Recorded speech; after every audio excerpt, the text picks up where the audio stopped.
Welcome to BioTrek Sailing, to all our subscribers and to new viewers. I'm so excited to say that our new initiative to help raise money for the Alliance to Cure is really working out. Thank you, thank you, thank you. And I hope you enjoy watching our adventures as we sail the world.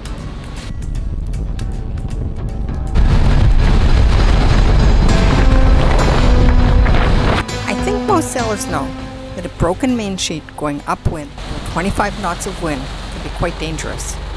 And add that to we're heading towards Natal and we need to tack now. Just take down the mainsail, right? That's when we find the sheath on the main halyard broke and now the halyard is jammed in the cleat. That's what you're going to see in this video.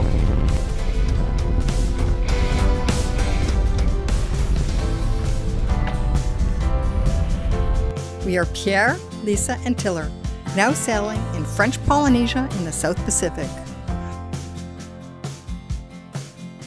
We've transitioned from full-time work to full-time sailing, and we live aboard BioTrek as we sail around the world. We're making these videos to share our enjoyment of our ocean world with you.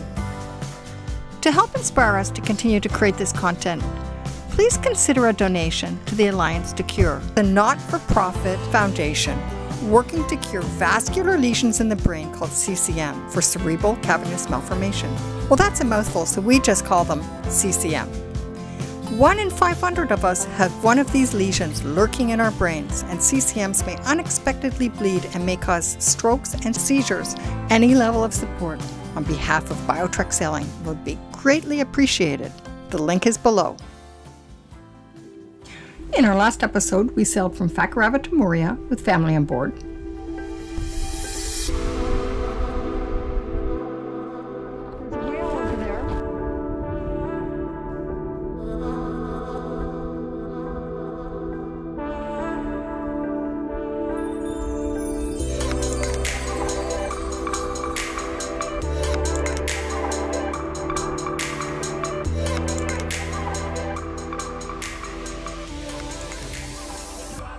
We had time to enjoy the nightlife of Papeete before our family caught their flight home from the international airport.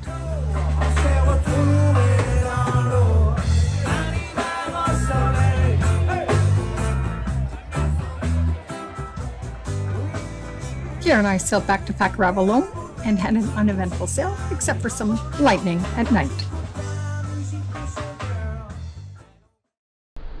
We're motoring, there's no wind. Back to the Tuamotus, but you can see no wind.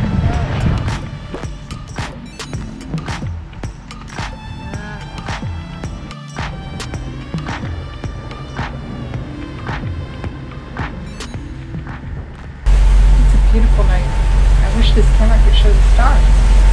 There's no moon at all, and the stars go from horizon to horizon all around the globe.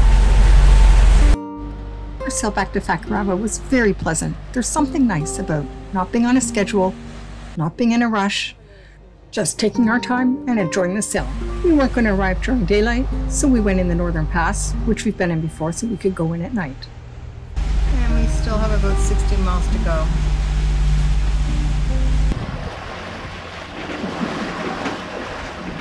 We're only going 4 knots. It's very peaceful.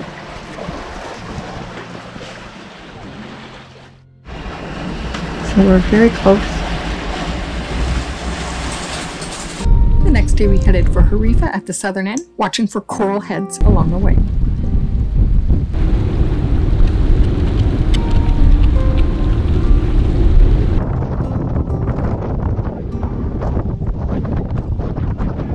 We enjoyed the beauty of this area and some water sports as we waited for an appropriate weather window to head towards Makemo.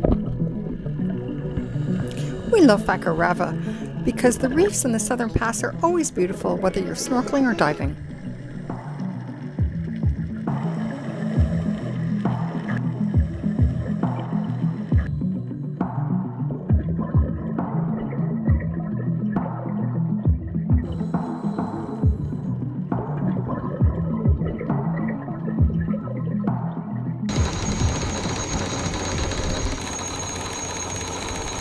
Left Fakarava for Makemo by the Southern Pass. Okay, we're just coming towards the pass. It's late in the day, we have poor visibility, but we want to time it for slack tide. I'm going to watch that we follow our track from inside, and Pierre's going to steer from outside. To get through the pass, we go through a very shallow area, 5 feet, 3 feet on each side, and then here again, very narrow. That's it. Plus you can have up to 8 knots of current. And we left for Makemo, we had an outward current.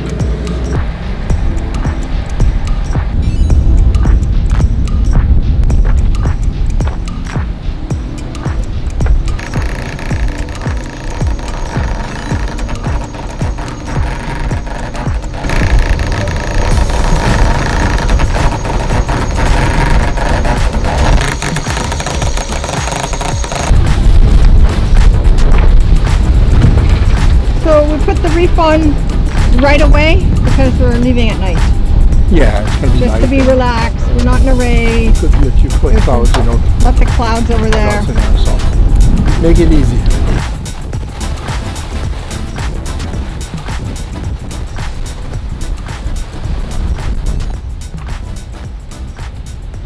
It started off as a really beautiful evening, but later that night things would get a little tense.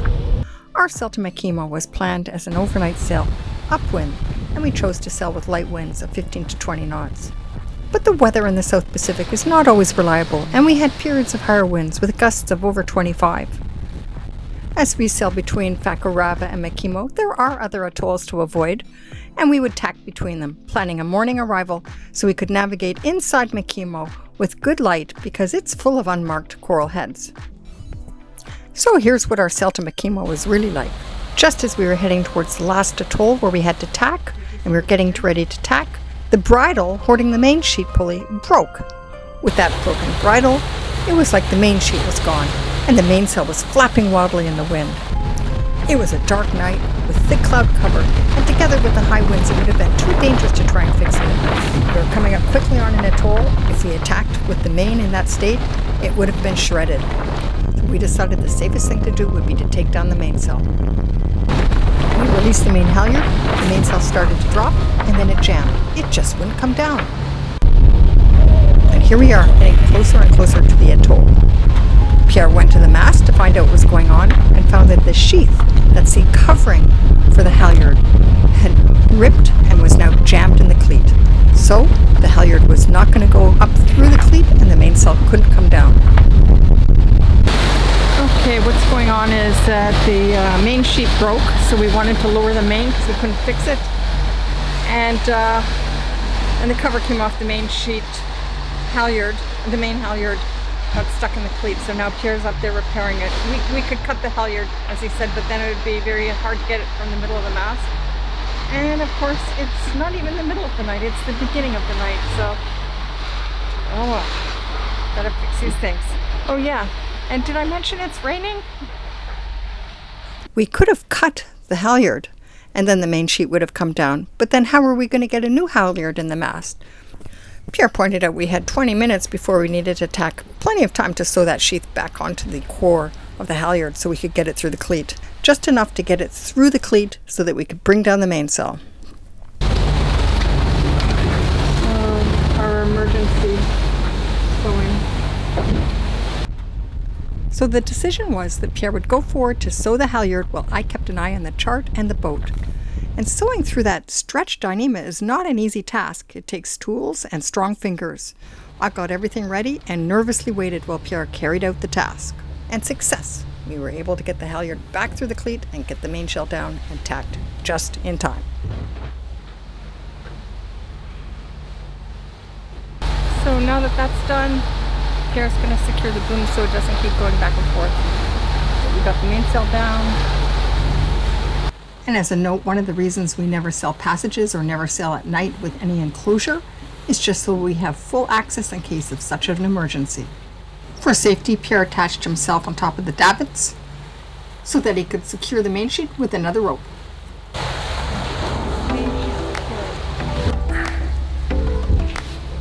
Okay, so the plan is we'll try to sneak left as much as I can, which means we'll probably have to more limit to get up to this lee of this atoll here, and then we'll be able to stay in the low waves on the lee of the atoll up to here, and then it'll be easy to make it to Makemo. Now the problem is we're heading right into the wind, so I'm just trying to give ourselves a bit more distance, and then we'll tack back, and that way we can use the sail power us to the waves. Well, no storms on the radar. There's always some good news. The red there is land. Why do things always break at night? In waves going In upwind. big waves going upwind. That's why you're never supposed to go upwind. Things break. That's it. There was a main sheet itself that broke. No, it's the 2-to-1 that came down in the middle, the small block. That's the one that broke, and the block all went to the bottom, and they bent everything. So We have a mess. yeah, but that's fine. It's all things that can be fixed with what we have on board. Yeah, so we got Makemo, and Makemo has 2 passes, so we're going to take the northwest pass. You know, all these atolls have the same issue. If the wind was to come from the south and the southeast, then the waves would go over the reefs and they would fill the lagoon because there's land on the north side. So if they fill the lagoon, we get to a point where the lagoon water level is higher than the surrounding, irrespective of the tide. So they end up having a current out always. The only difference is when the tide is coming in, the current out is not as strong. So that's a preferred way to go in. But today the wind has been very light for the last few days, and from the east, so it Won't be much of an issue at all. Even though we're going a lot slower than normal, I still think we should be able to make it at around 8 o'clock, meaning that we'll have a current in the nose of about 2 knots, maybe 3 at the most. So it's But not we've an also changed our route because of having no mainsail. Yeah. So we're going to take a shorter route because we're motoring, and that means we should get there maybe a little earlier than having to do so much tacking. Well, yes and no, because if we're tacking, because we're sailing, we're going at 8, 9, 10 knots. Right now we're struggling upwind because of the waves at 5, 6 knots. So that doesn't help us much. I'm on night watch. It's pitch black outside. You can't see anything. Just navigating by the charts. And you know, for all of our viewers who are saying you're living a life, sometimes I wish I was sitting at home on my couch watching YouTube videos to live the life, rather than sitting here in this boat bouncing away. It's so dark. It'll be worth it when we get to destination. We're going to be showing you this beautiful island in Makemo. Everything always changes once you get inside the atolls. The wind, the weather, kind of all is forgotten. But yeah, it's being a rough sail tonight.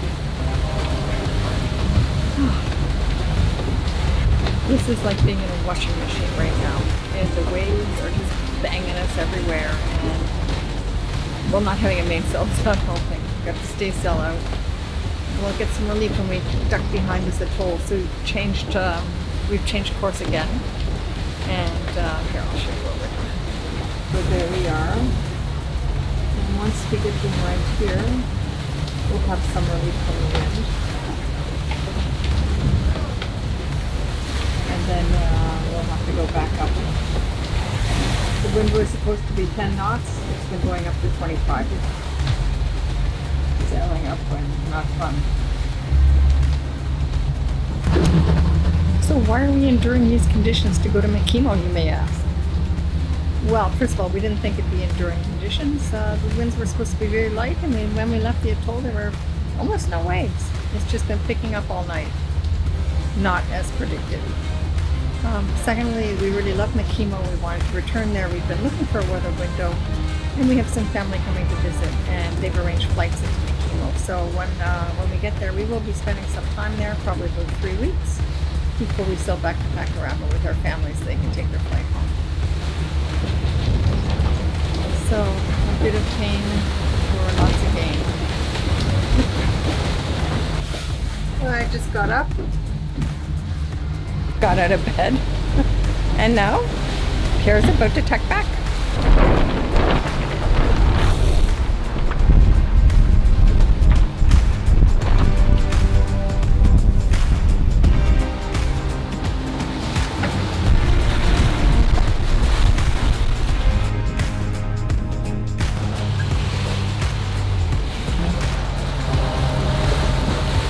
sailing and it's been a bit rough, then things get a little out of order in the boat. Dining with kids. I needed my hand brace, raincoat, safety harness. I think our timing for the pass should be good.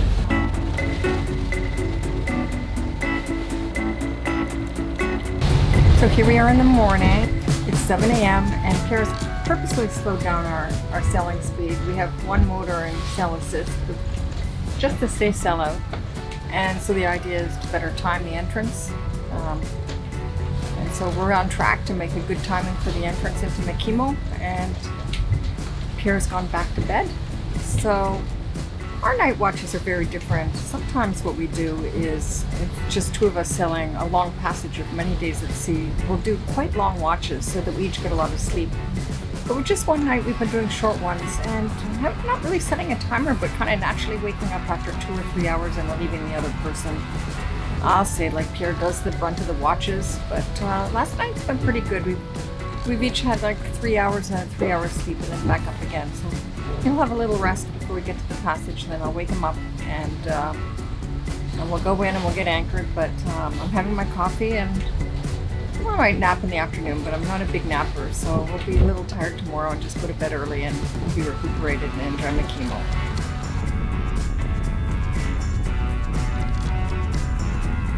I can see land right through this window and we're getting there.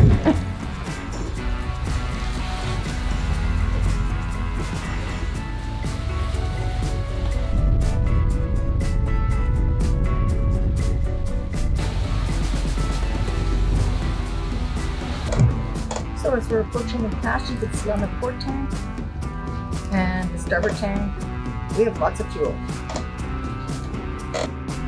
Okay, so we've just tacked towards the pass.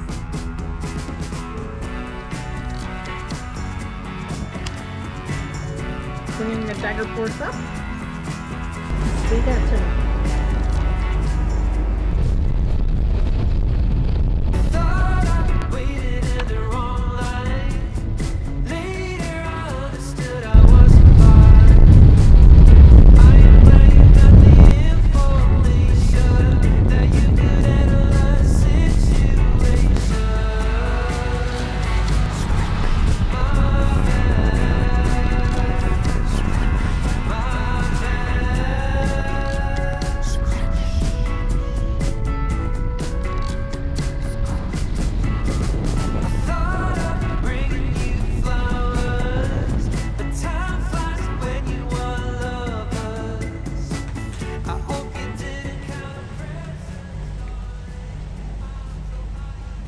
We like to watch at both maps. He's got the map he's looking at there. Got this one here.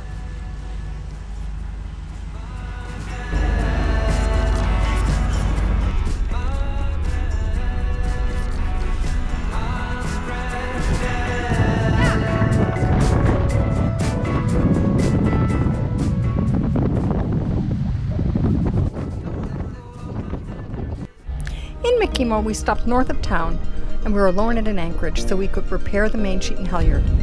We had to swim and Tiller was spooked and wanted to get out right away. Now, I always honor her request to come out, and I thought I saw a shadow in the water too. So I got out my GoPro and I was able to catch a glimpse of a greenish colored shark. We decided not to swim again, and after lunch I threw some scraps in the water. This was a mistake because the shark was back.